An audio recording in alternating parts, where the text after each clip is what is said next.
먼저 제가 이런 자리를 설 수 있게 해주신 하나님께 영광을 돌립니다.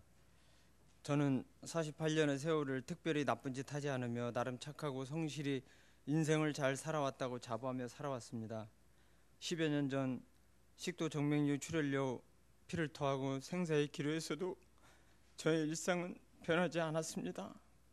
작년 간 이식 수술을 준비할 때까지도 아무것도 알지 못하면서 하나님께 무조건 의지하게 되었습니다. 이식 수술을 하기 전까지 병원 관계자와 주위 환자분들이 며칠을 지켜봐도 간 이식 환자와 기증자로서 불안과 초조함이 없는 평온함이 가득한 사람으로 보더군요. 저희 부부는 서로가 하나님께 모든 것을 맡기고 의지하며 편안한 시간을 보낼 수 있었습니다. 수술 전 저는 수술 때의 적막한 짙은 어둠 속에서 환히 빛나는 십자가의 모습을 볼 수 있었습니다. 하나님, 저희 부부를 살려주세요. 꼭 하나님은 능력이 있으시고 우리의 몸을 만드셨으니 고치는 것도 하나님만이 행하심을 절실하게 믿었습니다. 수술 시간이 12시간이 흘러 눈을 깨어보니 또 정면으로 십자가가 보이고 말을 할 수 없었지만 하나님 살려주셔서 감사합니다라는 소리를 질렀습니다. 저희 부부는 다른 이식 환자보다도 회복 속도가 빨랐으며 저는 3개월 만에 회사 근무를 할 수 있게 되었습니다. 최소 6개월에서 1년의 회복 시간이 필요한데 하나님께서 저희를 만져주신 것 같았습니다. 수술 이후 1년이 지난 언제부터인가 저희 아내에게 수술 후유증인지 병명을 알 수 없는 이유로 우리 가정은 또다시 위기 속에 빠지게 되었습니다. 아내의 병은 더욱 심각하게 되어 근 3개월 동안 입원과 퇴원을 반복하며 정신적, 육체적 고통으로 인하여 이 세상 모든 것을 포기할까 하는 결론에 도달한 적도 있었습니다. 병명 결과 심리치료와 약물 치료를 병행하며 하루하루를 너무나 힘든 생활 속에서 하나님께서는 또다시 저희 아내에게 구원의 손길인 사모님과 집사님들을 보내시어 영적 치유 기도를 받게 하셨습니다. 영적 기도를 통해서 아내와 저는 너무나 큰 변화가 일어났습니다. 저는 아내에게 회사 근무하는 시간 동안 10시 정도에 전화를 걸어 상황을 물었습니다. 아내는 치유기도 시간 동안 상처와 아내 자신이 가지고 있던 고통 모두를 주님과 소통하고 나니 마음과 육체가 너무 편하다고 하였습니다. 그러던 잠시 후 저와 아내를 가장 많이 힘들게 했던 저희 형제들로부터 전화가 걸려왔습니다. 1년 6개월이 넘는 시간 동안 연락 한 번 없던 형제들이었는데 저희 집 방문을 하겠다며 미안하다고 연락이 왔습니다. 사모님의 영적 치유 기도는 아내만 받았지만 회사에 근무하는 저에게까지 전달되어 똑같은 시간대에 저의 육체와 마음도 이상함을 느꼈고 그 시간 이후로 모든 사물과 사람들이 아름다워 보였습니다. 근무를 마치고 집에 도착하여 방문을 열어보니 항상 몸이 아파서 잠자리를 이기지 못하던 아내의 얼굴은 환한 미소와 함께 천사의 모습처럼 바뀌어 있었습니다. 저희 아내는 그 이후 만나는 사람마다 하나님을 전하고 있었습니다. 사람들이 햇빛이 엄마가 달라졌다고 말하고 있습니다. 아내에게 가족의 변화된 이야기를 했더니 너무나 감사한 일이라고 둘이서 하나님께 감사의 눈물을 흘리며 기도하였습니다. 놀랍고 신기한 체험을 할 수 있게 해주셔서 감사합니다. 저희 가족을 하나로 묶어주시니 감사합니다. 그동안 하나님을 알지 못하고 살아온 인생이 너무 부끄럽고 창피하지만 하나님의 작은 일꾼으로 쓰여짐을 감사합니다. 저와 여러분 가정에도 항상 주님과 함께 하시길 기도드립니다.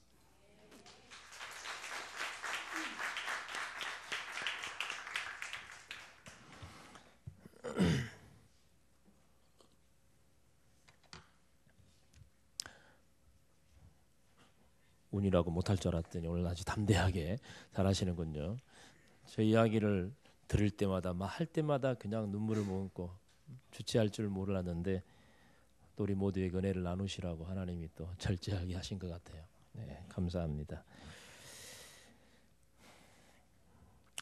성도 여러분, 여러분들에게는 이 세상에서 가장 기쁜 소식이 있다면 무엇이라고 생각하십니까? 여러분들 가정적으로나 개인적으로 가장 기쁜 소식은 무엇일까요? 자녀를 간절히 갖기를 원하는 가정에게는 어느 날 임신했다는 의사의 말이 아마 가장 큰 기쁨의 소식이 아닐까요? 대학 진학을 위해서 늘 기도하고 오랫동안 공부하고 애써 왔던 그런 우리 학생들에게는 자기가 원하는 대학에 합격했다는 소식이 아마 가장 큰 기쁨의 소식이 될 것입니다. 취업이 어렵잖아요. 그런데 정말 그 바늘구멍과도 들어가기 어렵다는 그 대기업의 좋은 직장에 취업에 합격했다는 소식이 들린다면 아마 큰 잔치가 벌어질 것입니다. 얼마나 큰 기쁨의 소식이겠습니까? 사업을 하시는 분들에게는 뭐 거래처가 늘어나고 그래서 수입이 수십 배, 수백 배로 늘어난다면 아마 그런 소식이야말로 가장 큰 기쁨의 소식이 아니겠습니까? 복권을 사신 분들에게는 무슨 소식이겠어요?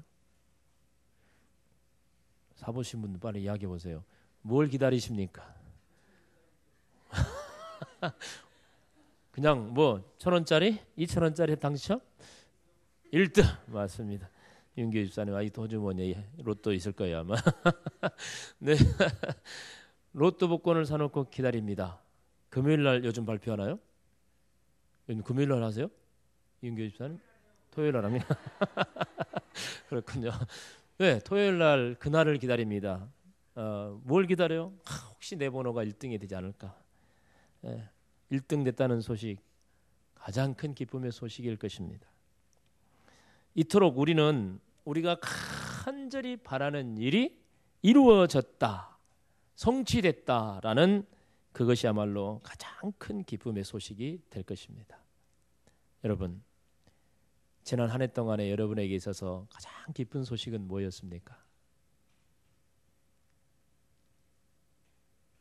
한번 생각해 보세요. 지난 1년 동안 한 해를 살아오면서 우리 가정에 나에게 가장 기뻤던 순간, 가장 기쁨의 소식은 무엇이었을까? 내년은 어떤 소식이 들려오기를 원하십니까? 내년에 내게 가장 큰 기쁨의 소식, 정말 이것이 좀 이런 소식이 좀 들려왔으면 좋겠다.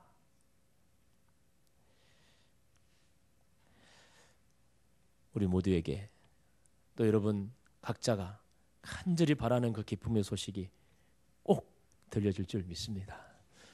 그런 믿음과 소망을 가지고 또 한 해를 기다리고 또 시작할 수 있는 저와 여러분 되시기를 주의 이름으로 축원합니다.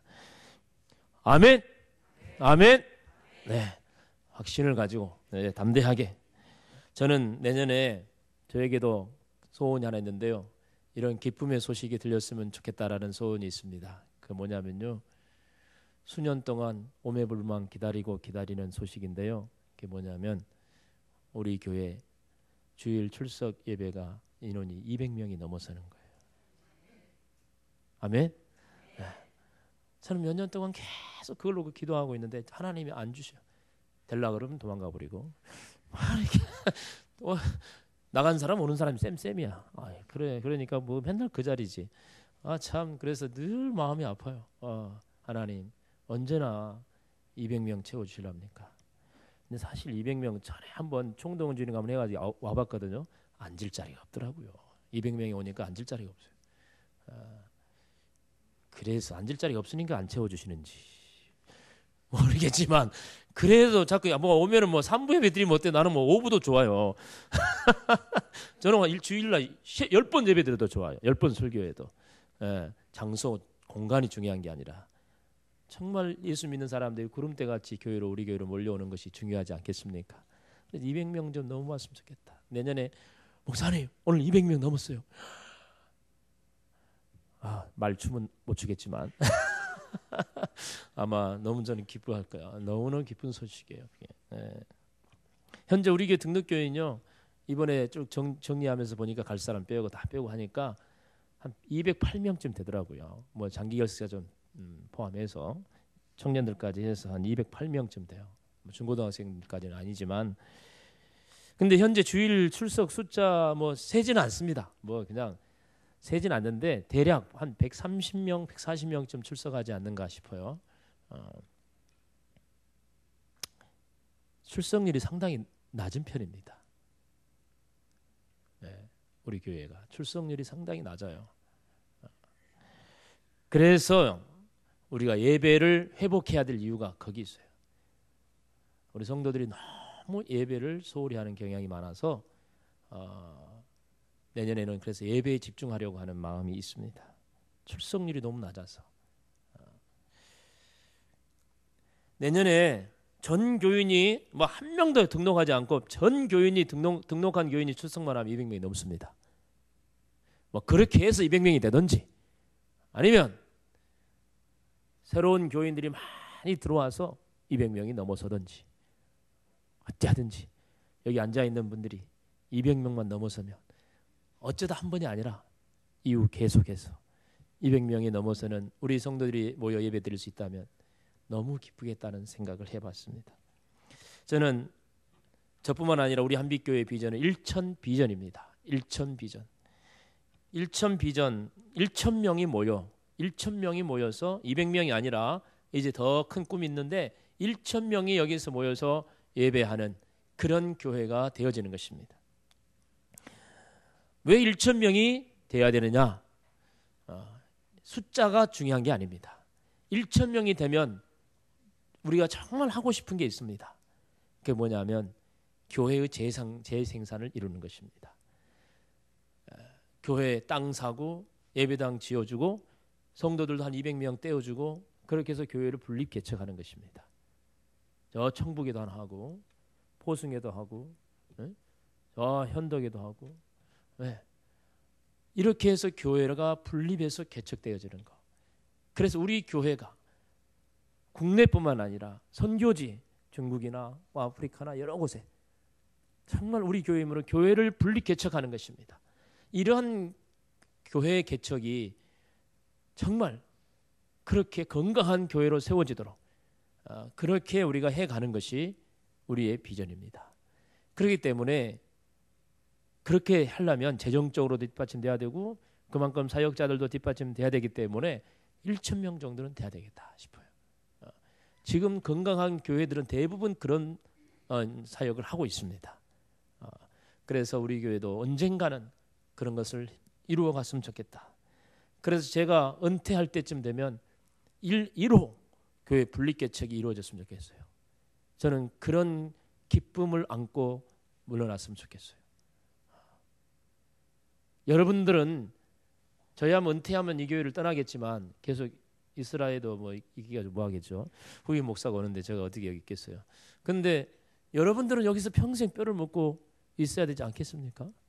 아멘 하나도 안 하네. 그러지 않겠어요? 이광무 집사님. 아멘. 네, 여기 고향이에요 저분은. 그러니까 어디 갈 데도 없어. 그러니까 뼈를 묻어야 돼. 아멘이야 아멘. 그러면 여기서 내가 뼈를 묻고 이제 여기서 인생을 마감하고 천국에 갈 때 하나님 제가 섬기는 한빛교회에서요 제가 열심히 섬기고 봉사해서요 교회를 분립하고 또 개척하고 하나님 나라를 확장하다가 왔습니다. 그러면 하나님이 박수를 쳐주고요. 너 정말 수고했다. 너 정말 수고했다. 정말 큰일 했다라고 칭찬하실 것입니다. 우리가 다 같은 그런 꿈을 갖고 비전을 갖고 갔으면 좋겠어요. 제가 이 설교를 이렇게 처음에 하려고 생각하고 있었는데 우리 최병근 집사님이 대화하는 중에 그런 이야기 하시더라고요. 우리 교회가 빨리 200명 됐으면 좋겠다고 막 그러시는 거예요. 그래서 어떻게 내 마음을 알고 얼마나 하냐고 그랬는데 여러분 저와 같은 이런 꿈을 가지고 있는 분들이 여러분 중에 좀 있었으면 좋겠어요. 그냥 생각이 아니라 열망으로 우리 마음에 그런 열망을 품었으면 좋겠어요. 네? 열망을. 1차적으로 200명이에요. 1,000명 생각하지 마세요. 지금은 1차적으로 200명. 지금 1,000명 와도 감당이 안 돼요. 그러니까 200명 먼저.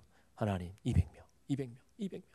여러분 기도할 때마다 우리 집사님들 공적 기도할 때마다 하나님 200명 주세요. 200명.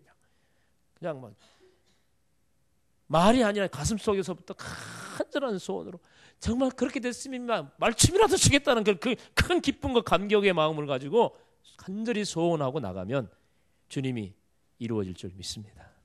우리 모두의 기쁨이요. 그런 소식이야말로 가장 큰 축복의 소식이요 기쁨의 소식이 아니겠습니까? 네. 저의 비전이 여러분 비전 되어서 그렇게 교회 재생산을 이루어가고 그래서 우리 교회를 통해서 세워지는 교회 제1호 교회, 2호 교회, 3호 교회가 여기저기 늘어나고 그래서 우리 혼자 할 수 없는 것 그들과 같이 또 그들이 또 나름대로 얼마나 많이 또 교회를 세워가면서 많은 영혼을 구원하겠습니까? 이런 교회의 부흥에 대한 기쁜 소식 이것이 우리에게 있어서는 정말 큰 기쁨의 소식이 될 것입니다. 그렇지만은 가장 큰 기쁨의 소식이 또 하나 있습니다. 이 교회의 부흥에는 비교할 수 없는 가장 큰 기쁨의 소식이 있는데 그것은 바로 예수 그리스도가 이 세상에 오셨다는 소식입니다. 바로 하나님이신 예수님께서 사람의 몸을 입고 이 세상에 태어나신 성탄의 소식이야말로 우리가 이 세상에서 생각하는 그 어떤 기쁨의 소식보다도 비교할 수 없는 가장 큰 기쁨의 소식이라는 사실입니다. 오늘 본문은 이사야 선지자가 쓴 성경입니다. 이사야는 예수님이 오시기 전에 한 600여 년 전의 사람입니다. 이때는 이스라엘 사람들이 하나님께 너무나 많은 죄를 짓고 있었습니다. 그래서 수많은 선지자들을 보내가지고 그들이 회개하고 돌아오기를 외쳤지만 그들은 꿈쩍도 하지 않았습니다. 그런 시대에 이사야 선지자도 보냄을 받았습니다. 그래서 이사야 선지자도 똑같이 하나님이 주신 메시지를 선포하면서 당신들 회개하지 않고 돌아오지 아니하면 바벨론이라는 강한 강대국이 와서 침략해가지고 당신들을 다 멸망할 것이다. 그렇게 선포했지만 그들은 전혀 알아듣지 못해 우의독경이었어요. 그러자 결국은 하나님께서 BC 586년에 바벨론이라는 나라를 보내서 이스라엘 나라를 완전히 쑥대밭으로 만들고 수많은 이스라엘 백성들을 다 포로로 잡아가고 맙니다. 이사야 선지자는 바로 이렇게 회개할 줄 모르는 이스라엘 백성들에게 하나님의 심판을 앞두고 약간 20년쯤 앞두고 선포했던 말씀을 오늘 이사야서에 기록하고 있는데 그 이사야서에 보면 크게 두 가지, 하나는 심판의 메시지와 또 하나는 하나님께서 회복해 주실 것이라는 그런 메시지가 들어 있습니다. 심판하겠지만 그러나 70년이 지난 후에는 내가 다시 너희를 이곳에 돌아오게 할 것이고 이 나라 이 민족을 내가 다시 회복해 주겠다는 약속이 실려 있습니다. 그 회복의 메시지 중에 일부분이 오늘 우리가 읽은 내용에 있습니다. 주 여호와의 영이 내게 내리셨으니 이는 여호와께서 내게 기름을 부으사 가난한 자에게 아름다운 소식을 전하게 하려 하심이라. 나를 보내사 마음이 상한 자를 고치며 포로된 자에게 자유를, 갇힌 자에게 노임을 선포하겠다고 말씀합니다. 여기서 여호와의 영이 내게 임했다 했는데 여호와의 영은 성령입니다. 누구에게 임했다고요? 내게 임했다. 지금 이 글을 누가 쓰고 있다고요? 이사야 선지자가 쓰고 있습니다. 그러면은 성령이 이사야 선지자에게 임했단 말인가? 그건 아닙니다. 이 말씀에서 내게라는 말은 1인칭으로 나타나고 있는 바로 메시아를 의미하고 있습니다. 하나님께서 성령으로 기름을 부어서 우리를 구원하기 위하여 보내실 메시아, 바로 그 메시아를 말하고 있는 것입니다. 이스라엘 백성들은 이 약속의 말씀대로 그들을 고통에서, 가난에서, 상처에서, 포로에서 구원해 주실 바로 그 메시아를 기다렸던 것입니다. 그 메시아가 오기만 하면 그분은 자기들을 가난으로부터 벗어나게 해줄 것이며 자신들의 상한 마음을 치유해 줄 것이고 침략자들에게 포로가 되어 있고 갇혀 있는 자신들에게 자유를 가져다 주실 분으로 굳게 믿고 있었습니다. 그러므로 그들에게 있어서는 메시아가 오셨다, 우리를 구원할 메시아가 오셨다라는 이 소식이야말로 민족적인 기쁨이요 각자 모든 개인들의 가장 큰 기쁨의 소식이었던 것입니다. 자, 그러면 그들이 하나님이 약속하신 메시아를 그렇게 기다렸는데 그 메시아는 지금 오셨을까요? 안 오셨을까요? 유대인들이 그렇게도 기다리고 있던 메시아는 지금 오셨나요? 안 오셨나요? 크게 대답해 보세요. 오셨어요? 안 오셨어요? 아직 안 만나서 뭘로 하겠어요? 아직 보지 못했어요? 유대인들은 아직도 안 왔다고 생각합니다. 그들이 생각하는 메시아는 아직 안 왔다고 생각해요. 그러나 하나님이 보내신 메시아는 이미 오셨습니다. 2000년 전에 하나님의 아들 예수님이 이 세상에 메시아로 오신 것입니다. 바로 예수님께서 유대인들이 그렇게도 기다리고 기다렸던 메시아인 것입니다. 그런데 이상하게도 그들은 그걸 인정하지 못했어요. 안타까운 일이 아닐 수 없습니다. 하나님의 아들 예수님께서 동정녀 마리아의 몸을 빌려서 인간으로 이 세상에 태어나셨던 것입니다. 예수님께서 태어나신 날 한밤중에 들에서 양을 치던 목자들에게 천사가 나타나서 이렇게 말합니다. 보라, 내가 온 백성에게 미칠 큰 기쁨의 좋은 소식을, 큰 기쁨의 좋은 소식을 너희에게 전하노라. 오늘날 다윗의 동네에 너희를 위하여 구주가 나셨으니 곧 그리스도 주시니라. 바로 그리스도, 즉 메시아와 그리스도는 같은 말이에요. 메시아가 나셨다, 그리스도가 나셨다.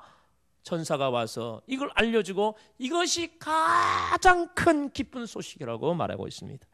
그리고 나서 수많은 천군 천사들이 하늘에서 이 합창을 부르고 있는데, 지극히 높은 곳에서는 하나님께 영광이요, 땅에서는 하나님이 기뻐하신 사람들 중에 평화로다라는 이런 찬양 소리가 막 울려 퍼졌어요. 예수님의 탄생은 유대인들이 그렇게도 기다리던 메시아 곧 그리스도의 탄생을 알리는 가장 큰 기쁨의 소식이었던 것입니다. 그리고 예수님께서 이사야 선지자가 예언한 바로 그 메시아라는 사실을 예수님 자신도 분명하게 증거하였습니다. 어느 날 세례 요한이 옥에 갇혔습니다. 옥에 갇힌 세례 요한이 자기 제자들을 예수님께 보내가지고 묻습니다. 당신이 우리가 기다리던 메시아가 맞습니까? 라고 확인하는 질문을 합니다. 그때 예수님께서 그래, 너희들이 그렇게 기다리던 메시아가 나다, 그렇게 하면서 확실하게 말해 주었으면 참 좋을 텐데 예수님은 그렇게 확실하게 말하지 않고 애매하게 대답합니다.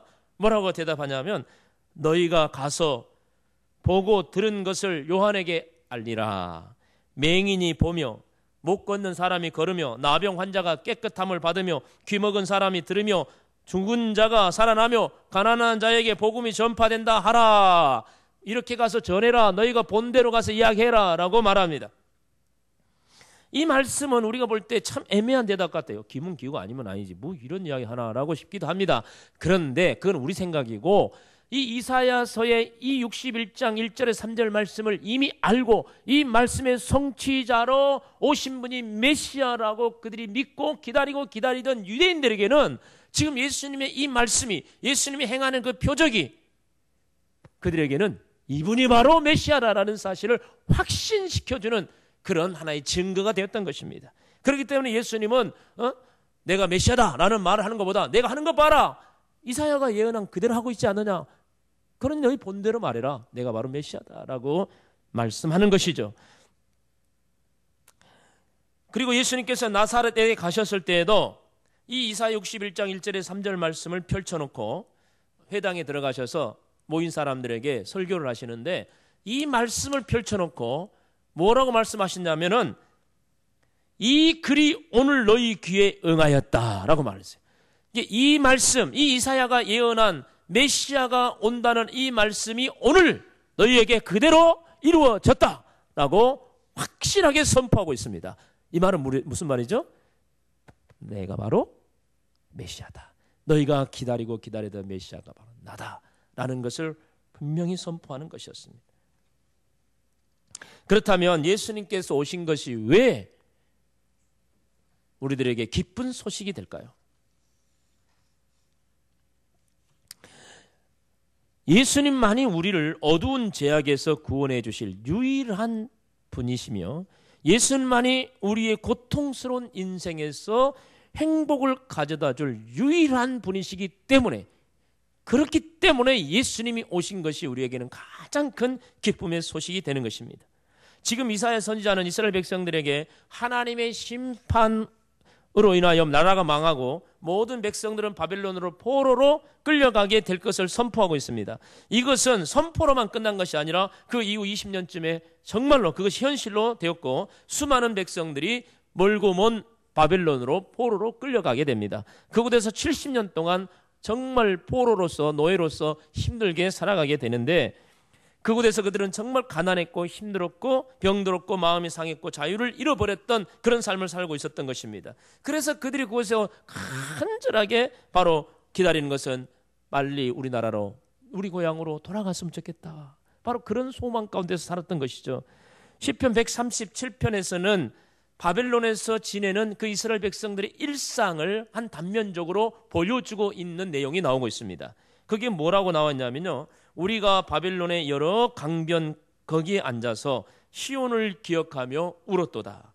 그 중에 버르나무에 우리가 우리의 수금을 걸었나니 이는 우리를 사로잡은 자가 거기서 우리에게 노래를 청하여 우리를 황폐하게 한 자가 기쁨을 청하고 자기들을 위하여 시온의 노래 중 하나를 노래하라 함이로다. 우리가 이방 땅에서 어찌 여호와의 노래를 부를까라는 이런 탄식을 하고 있는 내용이 나옵니다. 이 내용을 보면은 무슨 내용입니까? 이 바벨론 사람들이 강변에 모여서 둘러앉아가지고 술을 마시면서 흥을 돋구기 위해서 포로로 잡혀온 이스라엘 사람들을 불러다 놓고 수금을 키우면서 노래를 불러라 했는데 그 노래를 무슨 노래냐면 시온의 노래 중 하나를 노래하라. 이게 바로 우리로 보면 찬송가예요. 여러분 생각해 보세요. 회식 자리에 갔는데 사장님이 내가 교회 다닌 거 알아. 어이 김대리 한번 일어나서 찬송가 한번 불러봐. 자기들은 술 마시면서 흥 돋구려고 찬송가 불러보라는 거예요.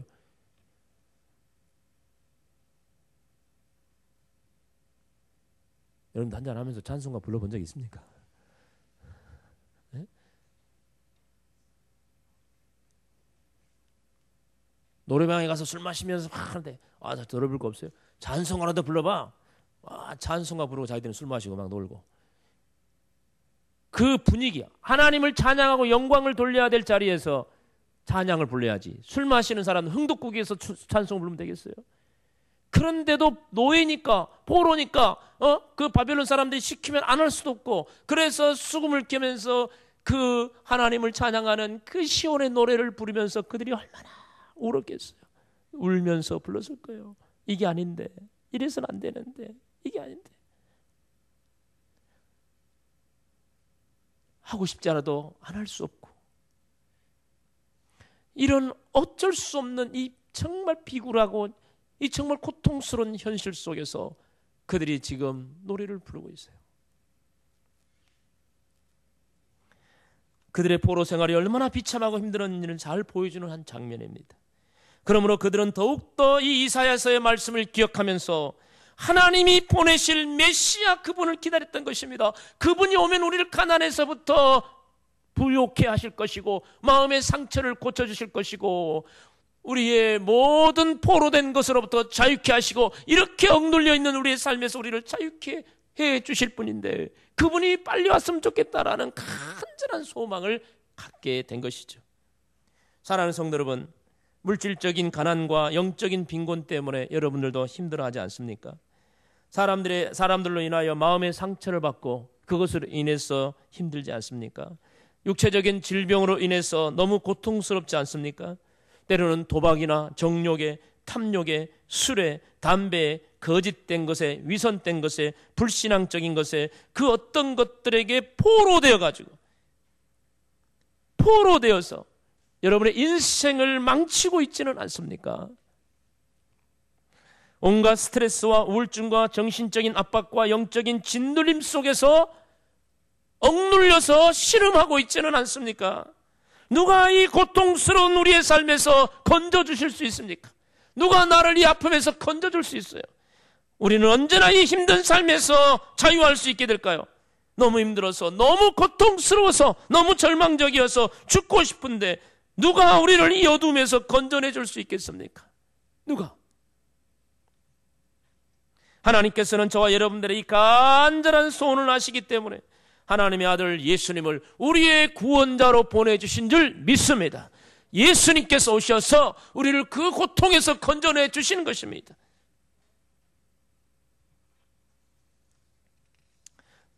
어둠 속에서 방황하고 있는 우리들을 예수님께서는 빛 가운데로 인도해 주십니다. 예수님께서 오셔서 슬픈 당하고 있는 자를 위로해 주십니다. 인생의 슬픔의 잿더미에 뒤집어쓰고 고통의 잿더미를 뒤집어쓰고 있는 내 인생에 주님이 찾아오셔가지고 그 모든 잿더미를 다 털어버리고 화관을 씌워주실 분이 바로 우리 주님이십니다. 그래서 슬픔 대신 기쁨으로 절망의 옷 대신 찬송의 옷으로 입혀주시는 분이 바로 우리 주님이신 것입니다. 우리를 이 고통에서 구원해 주실 예수님, 그분이 오셨다는데 이보다 더 기쁜 소식이 어디 있겠습니까? 성탄의 기쁨은 바로 이런 기쁨인 것입니다. 요즘 개인 치유를 받고 있는 분들이 계십니다.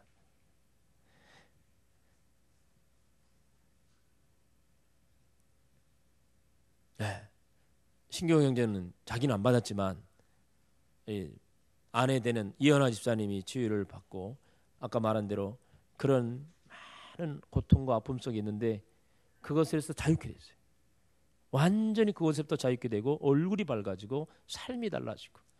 그런데 더 신기하고 놀라운 것은 그 치유되고 회복되는 그 동일한 시간에 아까 우리 신경 형제가 회사에 있었다고 했는데 그 동일한 시간에 다른 장소에 있었는데 거기서 똑같은 은혜를 경험한 거예요.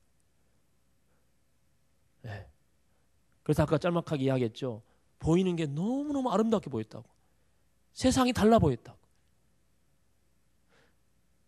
형제님에게만 그렇게 보여진 게 아니라 나타난 게 아니라 동일한 시간대에 그 형제들에게도 똑같이 역사하셔요. 우리 신경 형제 간이식 수술 받고 할 때도 형제들이요 한 번도 돌아보지 않았어요. 돈 한 푼 대지도 않았어요. 그런 형제들이 어디 있어요? 그러면서도 너희들이 뭐가 잘났냐 그러고 계속 비난하고 욕하고 그랬대요. 그러니까 신경 형제는 그들과 완전히 담을 쌓고 이제 뭐 형제도 아니다. 완전히 결별하고 이현아 집사는 더 큰 상처를 받고 그렇게 아픔 속에 있었어요. 막 그런 모든 것이 쌓여가지고 이현아 집사가 완전히 막 지금 쓰러지기 직전이었던 것이죠. 그런데 이현아 집사가 치유받는 그 순간에 신경 형제의 마음을 만지시고 형제들의 마음까지 만지시고 그래서 그 형님이 전화가 왔더래요. 바로 그때 전화가 와가지고 동생 미안하네. 우리가 참 미안하다고. 우리 한번 만나서 참 그 지난날에 그것들 다시 회복하자고 뭐 그렇게 하면서 그쪽에서 먼저 전화가 왔대. 끊어버리고 싶었을 텐데 얼마나 미우니까 그런 게. 근데도 신경이 이제 마음을 이미 하나님 만지셔서 그들에 대한 용서의 마음이 생겨가지고 형님이 전화를 받고 그러냐고 나도 다 이미 이해한다고 용서한다고 내가 잘못했다고 그러면서 오히려 그걸 받아주게 그러면서 관계들이 많이 이렇게 회복되게 되었다는 거죠. 그동안에 쌓여왔던 모든 것들이 성령께서 한번 만지기 시작하니까 이현아 집사도 만지시고 회복해 주시고 신경 형제도 만지시고 회복해 주시고 형제들까지 관계를 회복해 주시고 한순간에 모든 것들이 일어나는 거예요. 정말 놀라운 일이 일어났어요. 이렇게 개인 치유를 받는 분들이 한 분, 두 분 이런 분들의 모습 속에서 자신의 아픔과 고통의 상처들이 깨끗이 치유되고 새로운 인생, 마치 새로운 인생을 살아가는 것처럼 행복해하는 것을 봅니다. 그들의 얼굴은 천사의 얼굴과 같이 밝아지고 그들의 영성은 더욱 깊어지고 만나는 사람들에게 자신들이 받은 은혜를 나누며 주님을 찬양하는 모습을 봅니다. 그들의 모습은 마치 슬픈 잿더미를 훌훌 털어버리고 기쁨의 화관을 머리에 쓴 사람들처럼 아름답게 빛나 보입니다. 그런데 그들이 그렇게 치유되고 변화된 가장 큰 이유는 바로 무엇이냐?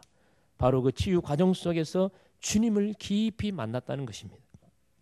자신이 그렇게 힘들고 고통스러울 때 철저히 나는 혼자라고 생각했던 절망적인 그 자리에 바로 그 순간에 나는 그때 나 혼자라고 생각했는데 가만히 치유 과정 속에서 묵상하며 기도하는 중에 가만히 생각해 보니 바로 그때 주님이 그곳에 함께 계셨다는 것을 본 거예요. 내가 그 고통당할 때 주님이 그곳에서 함께 고통을 당하셨고 내가 그 슬피 울고 있을 때 주님이 내 곁에서 함께 울고 계셨으며 주님이 내 손을 붙잡고 계셨다는 것을 보게 되는 것입니다. 영적인 눈이 확 열리면서 바로 그것을 보게 되는 거예요. 그러니까 얼마나 기쁘고 감격스럽고 희열이 넘치고 위로가 되고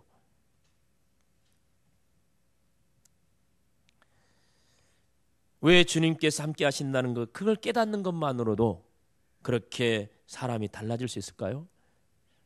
왜 그럴까요? 주님이 누구시길래? 누구시길래?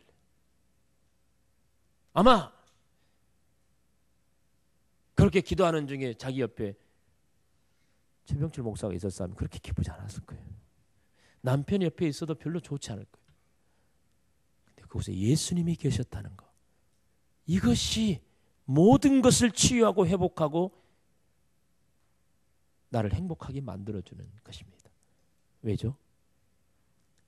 바로 예수님은 우리의 치료자이시고 예수님은 우리의 구원자이시기 때문입니다. 예수님은 우리의 유일한 소망이기 때문에, 그분이 나와 함께 계신다는 걸 믿기 때문에 우리에는 큰 기쁨이 생기는 줄 믿습니다. 사랑하는 성도 여러분, 그 주님께서 2000여 년 전에 이 세상에 오셨습니다. 그리고 그 주님께서 지금도 저와 여러분을 찾아오고 계십니다. 찾아오신 주님은 지금도 변함없이 저와 여러분 가운데 함께 계신 줄 믿습니다. 여러분 힘드십니까? 고통스럽습니까? 슬픕니까? 괴롭습니까? 절망적입니까? 두렵습니까? 답답합니까? 걱정, 근심이 많습니까? 내일에 대하여 내년은 어떻게 해야 되나 염려가 가득합니까? 그 모든 것을 치유하고 회복하고 구원해 주실 우리의 소망 되신 예수 그리스도, 구원자 되신 예수 그리스도, 그분께서 저와 여러분 가운데 함께 계신 줄 믿으시길 바랍니다. 그 주님을 만나십시오.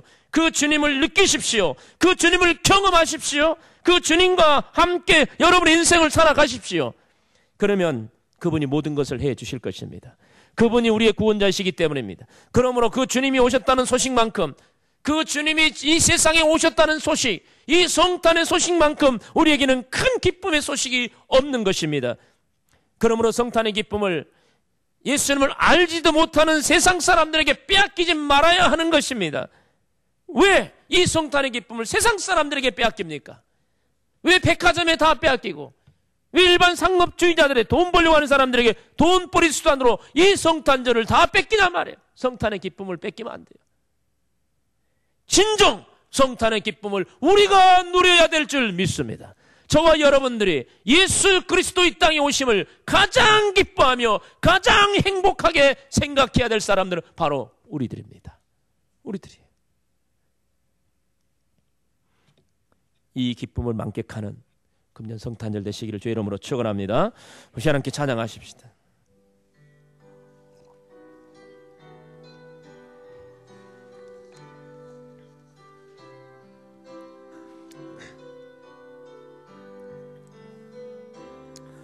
내 손을 주께 높이 듭니다. 내 찬양 받으실 주님, 아멘. 내 마음을 주께 활짝 엽니다. 내 찬양 받으실 주님, 슬픔 대신 희락을, 죄 대신 화관을, 근심 대신 찬송을, 찬송의 옷을 주셨네. 내 손을 주께, 내 손을 주께 높이 듭니다. 내 찬양 받으실 주님, 내 마음을 주께 활짝 엽니다. 내 찬양 받으실 주님, 슬픔 대신 희락을, 슬픔 대신 희락을, 죄 대신 화관을, 근심 대신 찬송을, 찬송의 옷을 주셨네. 라라라라라라라라라 라라라라라라라라 라라라라라라라라라라라. 아멘. 이 시간 함께 기도하십시다. 정말 우리의 인생 가운데 찾아오셨어요. 슬픔 대신 희락을 주시고 제 대신 화관을 씌워주시며 근심 대신 찬송의 옷을 입혀주신 참 좋으신 주님이 이 땅에 우리 가운데 오셨습니다. 이 주님이 오심을 우리에게 가장 큰 기쁨의 소식이요, 이 주님을 날마다 누리며 경험하며 살아갈 수 있는 우리가 되게 달라고 이 시간 함께 기도합니다. 주여, 할렐루야. 하나님, 우리가 사랑하는